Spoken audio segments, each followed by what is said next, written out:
Good morning students. हमारा जो last class था हम लोगों ने उसमें कनेक्टिव टिश्यू का जो टॉपिक है उसको स्टार्ट किया था। ठीक है, उसी पे आज कंटिन्यू करते हैं। कल हम लोगों ने कनेक्टिव टिश्यू प्रॉपर का जो टॉपिक था उसको कवर किया था। आज हम लोग स्टार्ट करते हैं स्केलेटल टिश्यू से। ठीक है, स्केलेटल टिश्यूज़ जो होते हैं वो एक specialized type of connective tissue होते हैं जिनका की फंक्शन होता है बॉडी को फ्रेमवर्क प्रोवाइड करना। ठीक है, बॉडी को इंटरनली शेप प्रोवाइड करना और बॉडी को सपोर्ट प्रोवाइड करना, ये बेसिकली होता है स्केलेटल टिश्यू का फंक्शन। ठीक है, स्केलेटल टिश्यू जो होता है उसका मैट्रिक्स जो है बहुत ही ज़्यादा सॉलिड होता है। ठीक है, लेकिन उस मैट्रिक्स के अंदर फ्लूइड फिल्ड स्पेसेस होते हैं, मतलब कि कोई फ्लूइड होता है उससे भरे हुए कुछ स्पेसेस होते हैं और उन स्पेसेस के अंदर में स्पेशल सेल्स होते हैं। ठीक है, अब ये जो सेल्स हैं या ये जो फ्लूइड फिल्ड स्पेसेस हैं, ये जो फ्लूइड फिल्ड स्पेसेस हैं इनको हम लोग बोलते हैं लैकूने, LACUNAE, है ना, लैकूने बोलते हैं। तो लैकूने के अंदर जो है वो सेल्स प्रेजेंट रहते हैं। ठीक है, अब स्केलेटल टिश्यू जो होता है that is basically of two types. First is the cartilage and second is the bone. ठीक है, तो सबसे पहले हम लोग कार्टिलेज को डिस्कस करते हैं। कार्टिलेज जो है वो एक ऐसा स्केलेटल टिश्यू है जिसका मैट्रिक्स सॉलिड ज़रूर है लेकिन cartilage itself is flexible. Matrix solid होने के बावजूद भी जो कार्टिलेज टिश्यू होता है वो बहुत ज़्यादा फ्लेक्सिबल होता है, मतलब फर्म होगा लेकिन फ्लेक्सिबल होगा। ठीक है, तो कार्टिलेज जो होता है वो हमारे बॉडी में डिफरेंट लोकेशंस में प्रेजेंट रहता है।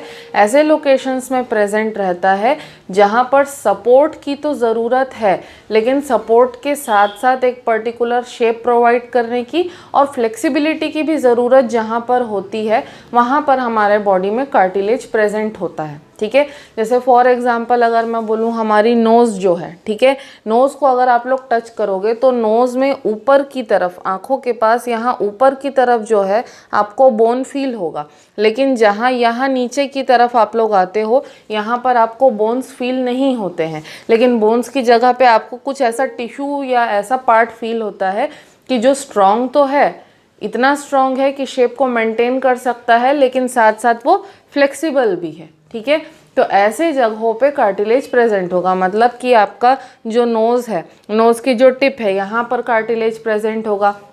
आपके ईयर का जो पिन्ना है, आउटर ईयर जो है, ठीक है, ये जो पार्ट होता है ईयर का यहाँ पर भी कार्टिलेज प्रेजेंट होता है। ठीक है, अलोंग विद दैट हमारा जो ट्रैकिया होता है यानी कि हमारा जो विंड पाइप होता है, ठीक है, विंड पाइप के चारों तरफ कार्टिलेज जो है उसकी लेयरिंग प्रेजेंट होती है।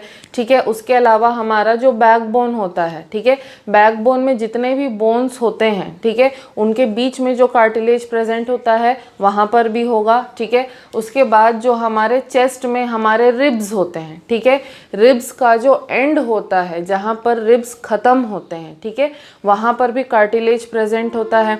उसके अलावा हमारे नीज़ जो हैं, हमारे नीज़ में भी कार्टिलेज प्रेजेंट होता है, हमारे लेग्स में कार्टिलेज होता है।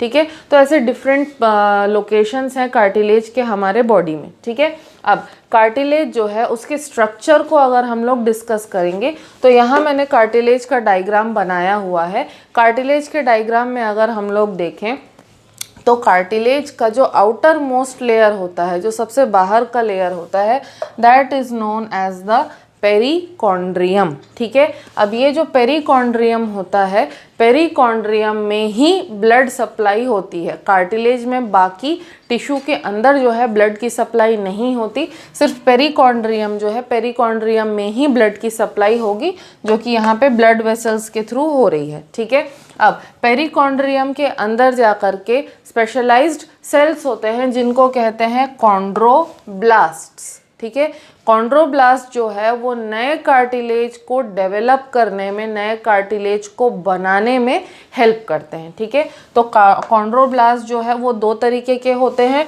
लूज भी हो सकते हैं, जैसे कि यहाँ पे मैंने शो किया है, लूज कॉन्ड्रोब्लास्ट भी होते हैं और फिक्स्ड कॉन्ड्रोब्लास्ट भी होते हैं जस्ट पेरिकार्डियम के नीचे, ठीक है। अब कॉन्ड्रोब्लास्ट के नीचे से जो है, कॉन्ड्रोब्लास्ट के अंदर की तरफ से जो है एक्चुअली कार्टिलेज का मैट्रिक्स प्रेजेंट होता है, ठीक है। तो ये जो पार्ट आप लोग देख रहे हो, this is the matrix of the cartilage, ठीक है। अब ये जो मैट्रिक्स होता है ये किससे बना हुआ होता है? कार्टिलेज का जो मैट्रिक्स है वो कॉन्ड्रिन नाम के प्रोटीन से बना हुआ होता है, ठीक है।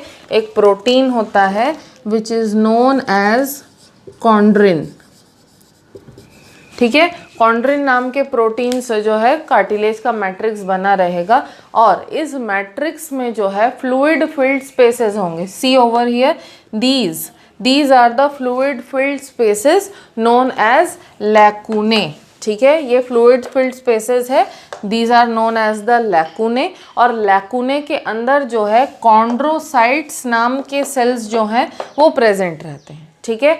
लैकुने के अंदर कॉन्ड्रोसाइट्स नाम के जो सेल्स हैं वो प्रेजेंट रहते हैं। अब ये जो कॉन्ड्रोसाइट्स हैं या तो सिंगल भी ऑकर कर सकते हैं, या तो 2 कॉन्ड्रोसाइट्स एक साथ हो सकते हैं, या फिर 4 कॉन्ड्रोसाइट्स एक साथ हो सकते हैं। तो 1, 2 या 4 के पेयरिंग में जो है कॉन्ड्रोसाइट्स इस मैट्रिक्स के अंदर प्रेजेंट रहेंगे, ठीक है। So this was the structure of the cartilage. अब कार्टिलेज का फंक्शन क्या होता है? कार्टिलेज जो होता है, जैसे मैंने बताया, मैट्रिक्स उसका सॉलिड ज़रूर है, ठीक है, लेकिन वो फ्लेक्सिबल बहुत होता है, ठीक है। और ऐसे जगह पे ज़्यादातर होता है कार्टिलेज जहाँ पर जनरली फ्रिक्शन से बहुत ज़्यादा वियर एंड टियर होता है, ठीक है। फ्रिक्शन से वियर एंड टियर होने का मतलब क्या है? जैसे सपोज हम लोग डेली सोते हैं, ठीक है, सोने के समय हम लोग अपना सर जो है पिलो पे रखते हैं, तो हमारे ईयर और हमारे पिलो के बीच में फ्रिक्शन होगा वहाँ पर।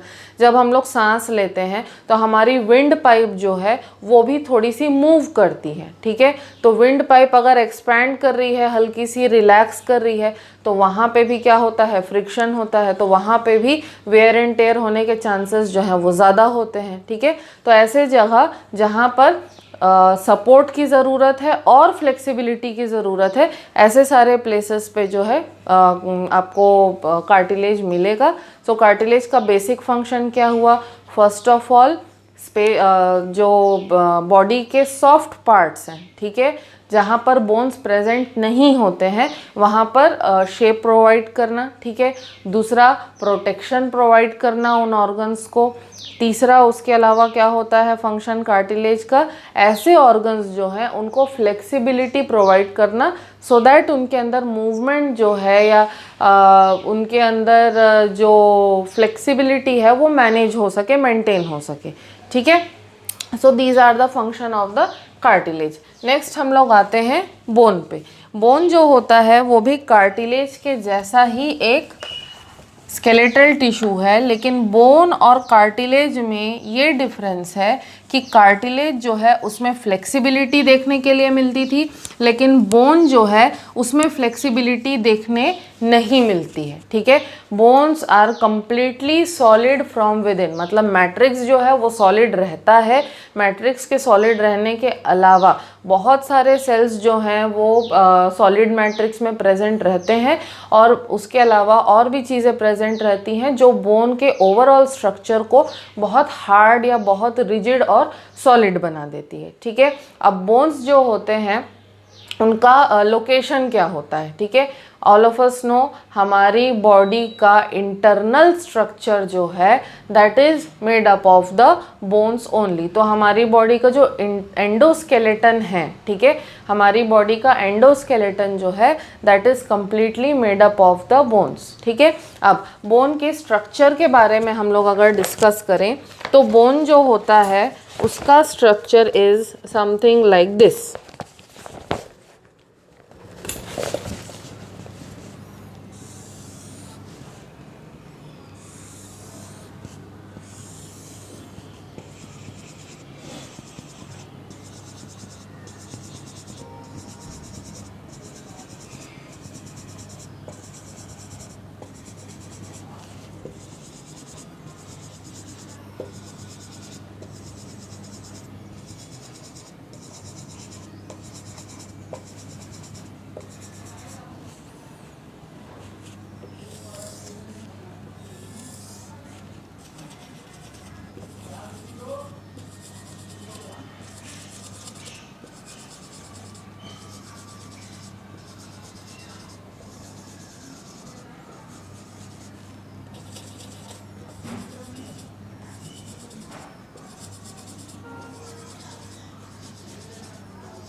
ओके।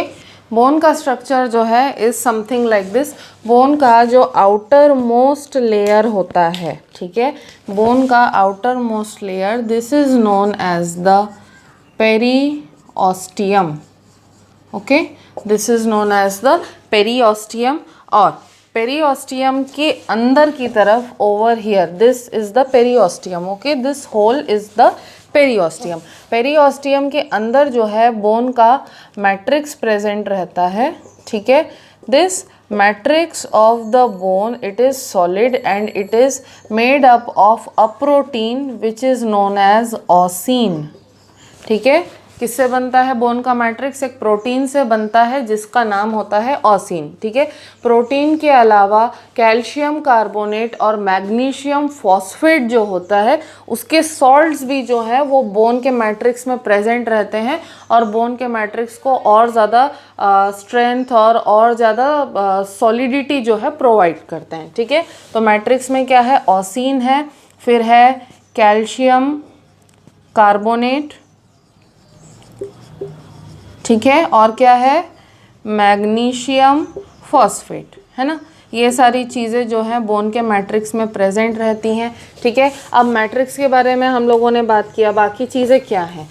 ये जो पूरा स्ट्रक्चर आपको दिख रहा है, ठीक है, this whole structure, this is one single lacunae, ठीक है। जैसे कि हम लोगों ने उसमें देखा था, कार्टिलेज में देखा था, तो कार्टिलेज में जो लैकूने थे वो छोटे छोटे थे, लेकिन बोन्स में जो लैकूने होते हैं वो बड़े होते हैं। So this one whole portion is the lacunae, ठीक है। अब एक लैकूने जो होता है उसके अंदर जो बोन्स के सेल्स होते हैं, ठीक है, बोन्स के जो सेल्स होते हैं, we are calling them as the osteocytes, ठीक है। बोन्स के जो सेल्स होते हैं उनको ऑस्टियोसाइट्स बोलते हैं। तो these structures over here, they are the osteocytes. I will write it over here, these are the osteocytes, ठीक है। तो ये जो ऑस्टियोसाइट्स हैं ये लैकूने में कंसेंट्रिक रिंग्स के फॉर्म में प्रेजेंट रहते हैं, मतलब ऐसे अरेंजमेंट में जो है ऑस्टियोसाइट्स प्रेजेंट रहेंगे, ठीक है। कंसेंट्रिक रिंग्स के फॉर्म में ऑस्टियोसाइट्स प्रेजेंट रहते हैं और ऑस्टियोसाइट्स जो रिंग बनाते हैं उसके सेंटर में एक कैनाल होता है, ठीक है। इस कैनाल को क्या कहते हैं हम? इस कैनाल को कहते हैं हार्वेजियन कैनाल।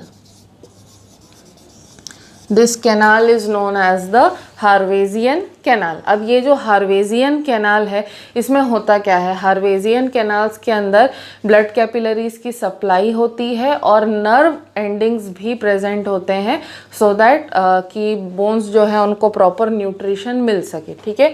तो ब्लड वेसल्स होंगे, इसके अंदर नर्व सेल्स होंगे, नर्व एंडिंग्स होंगे और उसके अलावा हार्वेजियन कैनाल्स के अंदर कुछ न्यूट्रिएंट्स जो हैं वो भी प्रेजेंट रहते हैं, सो दैट बोन्स जो है उनको कंटिन्यूसली ब्लड की और न्यूट्रिएंट्स की जो सप्लाई है वो बनती रहे, ठीक है। अब ऑस्टियोसाइट्स के बारे में अगर हम लोग बात करें तो ऑस्टियोसाइट्स जो होते हैं उनके ऐसे साइटोप्लाज्मिक प्रोसेसेस, मतलब कि जो हम लोग यहाँ पे उसके आउटग्रोथ्स देख रहे हैं, ठीक है, तो इस तरीके के साइटोप्लाज्मिक प्रोसेसेस जो हैं वो किसमें? लैकूने में, फ्लूइड में एक्सटेंड होते हैं और भी ज़्यादा सपोर्ट और ज़्यादा स्ट्रेंथ प्रोवाइड करते हैं पूरे टिश्यू को, ठीक है। तो इनके ये जो साइटोप्लाज्मिक आउटग्रोथ्स निकलते हैं, इन साइटोप्लाज्मिक आउटग्रोथ्स को हम कहते हैं कैनालिक्यूली, ठीक है। इन साइटोप्लाज्मिक आउटग्रोथ्स को हम क्या कहते हैं? We call them as the canaliculi, ठीक है। और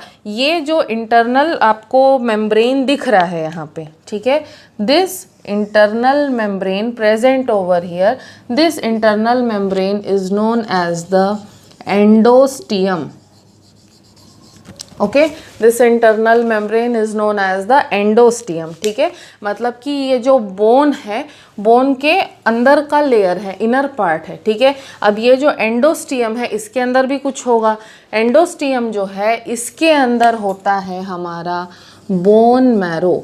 बोन मैरो के बारे में सबको पता होगा, बोन मैरो जो होता है वो एक रेड कलर का मतलब जेली के जैसा दिखने वाला फ्लूइड होता है या जेली के जैसे दिखने वाला सब्सटेंस होता है, ठीक है। बोन मैरो का काम क्या होता है? बोन मैरो का काम होता है हमारे बॉडी के अंदर ब्लड बनाने का। तो ब्लड के सिंथेसिस का काम जो है वो बोन मैरो करता है। तो हमारे बॉडी में जितने भी लार्जर बोन्स होते हैं, जो बड़े बोन्स होते हैं, जैसे हमारी थाई की बोन होती है, हमारा हैंड का बोन होता है, तो जो लार्जर बोन्स होते हैं जनरली उनके अंदर ही बोन मैरो देखने के लिए मिलता है, और स्मॉलर बोन्स जो होते हैं उनके अंदर बोन मैरो जो है जनरली नहीं दिखता है, ठीक है। So this was the structure of the bone, ठीक है। अब बोन का फंक्शन क्या हो गया? सिंपल है, हमको सबको पता है बोन जो है वो हमारा एंडोस्केलेटन बनाता है, मतलब हमारे बॉडी को फ्रेमवर्क प्रोवाइड करता है, ठीक है। उसके अलावा जो बोन का पूरा स्ट्रक्चर होता है, जो पूरा फ्रेमवर्क होता है, वो हमारे बॉडी को सपोर्ट प्रोवाइड करता है। उसके अलावा हमारे बॉडी के जितने भी इंटरनल ऑर्गन्स होते हैं, ठीक है, most of the internal organs के ऊपर बोन्स की कवरिंग होती है, तो इंटरनल ऑर्गन्स को प्रोटेक्ट करने का भी काम करते हैं, ठीक है। और बोन्स जो है आपस में एक दूसरे से कनेक्ट होकर के हमारे बॉडी को जो है शेप प्रोवाइड करने का भी काम करते हैं। Okay, so here we have completed the topic of the skeletal tissue. In the next class we will be discussing about the fluid connective tissue. If you are having any doubts, you can definitely ask me. Thank you.